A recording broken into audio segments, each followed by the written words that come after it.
Brooks Douglas was 16 years old, a pair of drifters broke into his family home. They tied up his parents, gathered all the valuables from the home, and then raped his 12-year-old sister. Then calmly, they sat down to eat the family meal that his mother had prepared. Then they shot all 4 victims, leaving them to die. Douglas's father, who was pastor of the Putnam City Baptist Church, and his mother died almost at once. Douglas and his sister, though injured seriously, survived. The killers were later apprehended and incarcerated. Following law school, Douglas became the youngest senator in the Oklahoma Senate. His deep bitterness remained. On an official visit to the state penitentiary, Douglas saw the trigger man who killed his parents. In this pivotal moment in his life, Senator Douglas said that he did what seemed impossible to him just a short time before. He made a choice to forgive the man who had murdered his parents. He later said, "It was the most dramatic physical experience that's happened to me since the night we were shot. It was like poison draining out." Although everything in you may want to hold on to your own bitterness, God wants you to choose the healing option of forgiveness. Douglas released the pain of the past, and that drained out the toxins that were poisoning him. He forgave, even though forgiving seemed impossible. Forgiveness is not forgetting, it's not excusing, it's not denying or minimizing the harm that someone has caused you. It's not saying what they did was okay. It's not saying that you're relieving them of responsibility.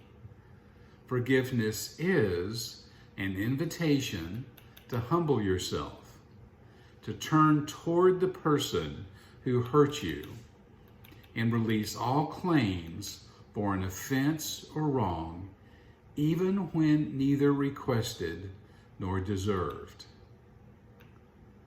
The process of forgiveness can be described using the acronym REACH. The R stands for recall the hurt. Fully face the harm that you've suffered. Recall the hurt as fully and objectively as you can, whether or not the person is offering an apology. The E in the process stands for empathize. Until you're able to see things from the offender's point of view, feeling that person's feelings, and identifying with the influence that he or she experienced, it will be difficult for you to forgive from the heart. The A in the process stands for altruistic gift of forgiveness, showing selfless concern for the well-being of someone else. You extend the gift of forgiveness. Regardless of your feelings, you choose to forgive.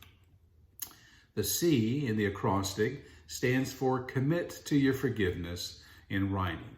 You tell a friend, a partner, a counselor that you have forgiven the person who hurt you. You write out a certificate of forgiveness, you date it, and then you sign it stating that as much as you were able to at that moment in time, you have forgiven that person.